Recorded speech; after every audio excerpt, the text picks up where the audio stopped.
ये किस तरह की शख्सियत आप इनको असेस करते हैं? देखिए इनको जो है औसत दर्जे की खुशबू पसंद आएगी, ना बहुत तेज ना बहुत धीमी, इनके लिए वही बेहतर अच्छा। है।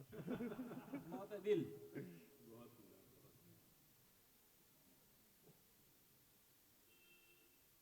हाँ बासी साहब, एक बार जैसे आपने अभी बहुत सारे अपने कॉम्बिनेशंस बताए कि आप कभी लकड़ी का इस्तेमाल करते हैं फूलों के साथ, कभी फ्रूट का इस्तेमाल करते हैं, तो आप इन कॉम्बिनेशंस तक पहुंचते कैसे हैं कि आपको कैसे पता कि ये वाला कॉम्बिनेशन में ट्राई करना चाहिए? देखिए बेटा ऐसा है, ये है तजुर्बा। ये जो हमने अपने बुजुर्गों से सीखा है, मछली के बच्चे को तैरना नहीं तैरना नहीं सिखाया। सिखाया। क्या समझे आप? जी। तो वो तो हमारा एक तजुर्बा है, हमें मालूम है कि क्या चीज़ कहाँ पे मिला के इसका क्या फायदा। अभी एक खुशबू बना रहे थे, वो गलती से डालना कुछ था, डल कुछ गया। हाँ। और उसने एक नई चीज़ ईजाद कर दी। अच्छा। हम बना रहे थे बस, हाँ। और उसमें गलती से ऊद शामिल हो गया, और वो कुछ एक नई खुशबू, उसको हमने नाम दिया है बज़्म ऊद। बस में ऊद, क्या बात है। लोगों को ऊद के बारे में थोड़ा बताइए। ऊद इंटरनेशनल परफ्यूम है, खुशबू है, और लोगों को ये मालूम नहीं कि अगरवुड ही ऊद है। जी और भाई, उसकी यही बात वहीं से आपने बात खोल दी है। सुनिए, ऊद जो है जब से गल्फ पहुंचा है तब से ऊद हुआ है।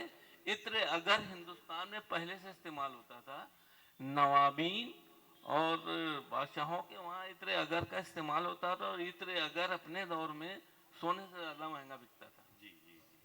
अगर एक आसामी, आसाम में, हिंदुस्तान में आसाम में, बांग्लादेश में सिलट में, भूटान में, थोड़ा बहुत श्रीलंका में जगह अगर के पेड़ पाए जाते हैं, एक वुड होती है जैसे चंदन का पेड़ होता है, जैसे अगर का होता है, उसमें उसको एक एज के बाद काटा जाता है। उसके बीच की जो होती है उसमें लकड़ी जो पक्की होती है, उसमें जो आयल निकलता है उसको ऊद कहते हैं। तो ऊद तो हम लोग इत्र अगर के नाम से पहले ही से जानते थे। ऊद के नाम से जो है, तो जब से वहाँ से आने लगा तब से लोग, क्योंकि अरबी में उसको ऊद कहते हैं, और वहाँ उनके वहाँ ऊद का इस्तेमाल है। उनके पास जब कतई पैसे नहीं थे तब अपने हिंदुस्तान में ही ऊद अगर बिकता था। जी जी। तमाम हुक्मा और तमाम बड़े लोग इत्र अगर इस्तेमाल करते थे। मेरे पास आज भी जहाँ पुरानी बोतलें हैं उस पर इत्र अगर ही लिखा हुआ है। शायद अगरबत्ती भी वहीं से आया है। हाँ, अगरबत्ती भी वहीं से आया है। अगरबत्ती तो बाद में आई है, जी, अगर पहले आया है। अगर पहले आया है। क्योंकि बत्ती में बांस का इस्तेमाल हुआ है। जी। अगर में हम लोग पहले ये ऊद का बुरादा, चंदन का बुरादा, इत्र की जो नीचे की कीट होती है जिसको गाद कहते हैं, जी वो सब मिला के एक मोटे मोटे अगर बनते थे। ड्राई धूप स्टिक आज की लैंग्वेज में आप जी उसे कह सकते जी हैं। जी जी। वो बनता था, उसको अगर कहते थे। बत्ती तो बाद में आया है। मेरे बुजुर्ग थे, वो कहते थे मैं बत्ती बनाऊंगा, तो वो मसालों में उस टाइम यूं बत्ती डाल के जो खुरखुरी बन जाती थी तो वो करते थे, मगर वो बाद में वो मसाले के साथ बटी जाती है बत्ती, वो अगरबत्ती कहलाती है। बहुत खूब। बासी साहब, जैसे आपने कुछ मटेरियल्स के बारे में बताया अभी, ऐसे ही बहुत सारे ऐसे मटेरियल्स होंगे जो अब यूज़ नहीं करे जाते हैं। जैसे एक बार हम आपकी शॉप पर थे, तो आप एक कुछ दो लोग आए, तो अब्बासी साहब से उन्होंने एक चीज़ की दरकार करी। तो अब्बासी साहब ने एक छोटी सी शीशी खोली, उनके सामने पेश करी, और उन्होंने कहा कि इसे बहुत ही धीरे खींचिएगा, बहुत ही धीरे स्मेल करिएगा।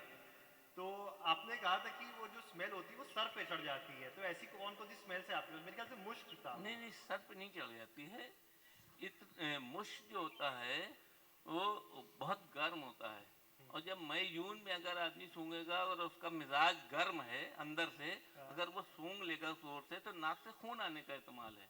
ओफो। इसलिए वो बात कही गई।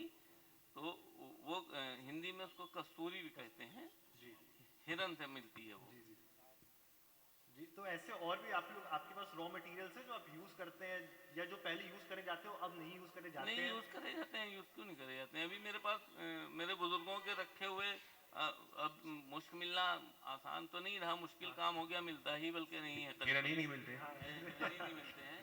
तो वो जो मेरे पास जमे हुए रखे हैं, जी तो क्योंकि वो हंडिया में नमक की तरह इस्तेमाल होते हैं, तो मेरा काम तो चल रहा है उससे। जी जी जी जी। इतना तो मेरे बुजुर्ग छोड़ गए हैं हमारे बहुत विरसे में। खूब, बहुत खूब।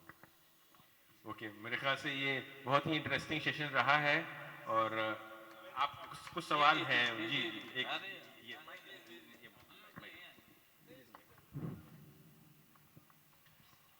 रोशन तकी साहब कुछ खुशबू के बारे में जिक्र करेंगे माशाल्लाह। नहीं ये जिक्र नहीं, मैं सवाल ये करूंगा। मेहरबानी है कि वो ये पूछे कुछ हमसे। सामीन यहाँ पर जो मौजूद हैं वो आपकी इस बातचीत को बहुत ही खुलूस और कंसंट्रेशन के साथ सुन रहे हैं। ये बड़ी दिल अफरोज बात है। जी मोहब्बत तो है। इसी सिलसिले में छोटे छोटे दो सवाल हैं। जी पहला तो ये कि बहुत पुरानी आपकी तिजारत है, आपके आबा व अजदाद के ज़माने से कुछ ऐसे तजुर्बात या आपके पूर्वजों के या आपके किस तरह के ग्राहक आपके मिलते रहे और उनकी पर्सनालिटी को क्या आपने कभी कुछ नोट किया या कहीं लिखा या आपके जहन में है जिनको तारीख में जगह दी जा सके? और दूसरा छोटा सवाल, दोनों में सवाल बता दूं कि सामीन ये जानना चाहते हैं कि किस मौसम में कौन सा इत्र इस्तेमाल करना चाहिए, ये उनकी नॉलेज के लिए। जी जी बहुत ही मौजूद सवाल। देखिए ऐसा है जनाब कि अल्लाह का शुक्र है, मेरी दुकान बहुत कदीम है, 1928 से तो इसी जगह पे है, चौक में जहाँ है। तो मेरे यहाँ नवाबीन जैसे महमूद आवाज साहब के जो दोनों साहबजादे आ चुके हैं, खुद राजा साहब भी तशरीफ लाए हैं, मुजफ्फर अली साहब आए हैं, बाकी और तमाम लोग आते हैं। असल पर जो लोग पुराने हैं और कदीम चीज़ें के बारे में जानते हैं उनको पुरानी चीज़ों में मज़ा आता है। जैसे अभी मैंने एक साहब को इत्र मोतिया चाहिए था, बहुत कदीम, क्योंकि उनको वो मेडिसिन में इस्तेमाल करना था, दवा में। तो करीब करीब 70-80 साल पुराना मोतिया मैंने उनको दिया और उनकी दवा में वो काम आया। तो ऐसे तमाम लोग होते हैं। राजा पटियाला से एक साहब आते थे, वो इत्रियात मेरे यहाँ से ले जाते थे और वो वही कदीम पुराने इत्र लेते थे, हिना शमामा खस ये तो लेते थे। ऐसे तमाम जगह से लोग आते रहते हैं। और कुछ रजवाड़ों में एक बार मेरे बुजुर्ग बताते थे कि एक रजवाड़े में गए और वहाँ तमाम किस्म के इत्र दिखाए, अच्छे से अच्छे, बहुत कीमती कीमती, और उनको नहीं पसंद आए। और उनको जो चीज़ उस टाइम 10-20 रुपए तोला की थी वो नहीं पसंद आई। जो 8 आने तोला का एक रौसा होता है वो जाके सुंघाया गया, उसकी तेज खुशबू थी, उन्हीं ने वो पसंद करा और ले लिया और उसको उससे ज़्यादा पैसे दिए गए।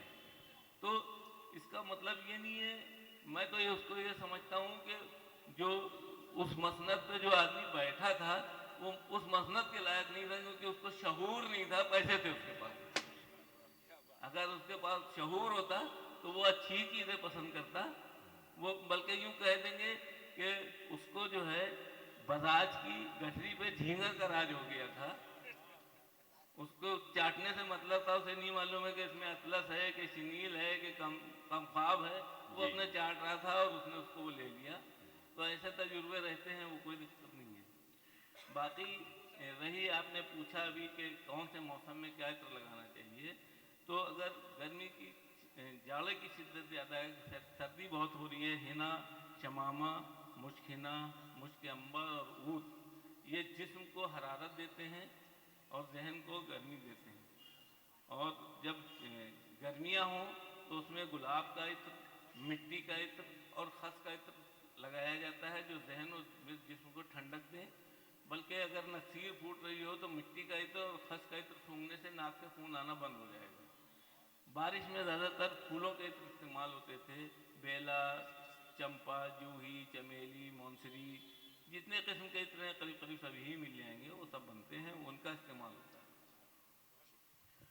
बहुत ही शानदार जवाब। मेरे ख्याल से आपके सवाल और जवाब से मेरे ख्याल से महफिल में जो है इत्र की खुशबू फैली गई है। भले ही ना हो लेकिन हम लोग महसूस करने लगेंगे, इतना इत्र का जिक्र हो गया है कि हम लोग महसूस करने लगे। खुशबू कहीं न जाए ये एहसास है बहुत। जी माशाल्लाह। खुशबू कहीं न जाए ये एहसास है बहुत, और ये भी आरज़ू है कि जुल्फ खोल दे। वाह क्या बात है, बहुत उम्दा। बहुत बहुत शुक्रिया इमरान अब्बासी साहब, आपने इतनी शानदार गुफ्तगू की। ये आप लोगों की नवाजिश दबा नवाजी है, मैं इस लायक नहीं हूँ, आपने हमें इस आप लायक समझा के बुलाया। एक पत्थर की भी तकदीर समझ सकती है, शर्त ये है कि करीने से तराशा जाए। आप जैसे तो करीने से तराशने वाले मिल जाएं तो मुझ जैसे पत्थर की तकदीर समझ सकते। एक सवाल है उधर। जी जी जी मैं ये पूछना चाह रही थी कि जो ये इत्र बढ़ने की प्रोसेस है जी। ये कितना टाइम लेती है, मतलब जैसे एक्सट्रैक्शन आपने बताया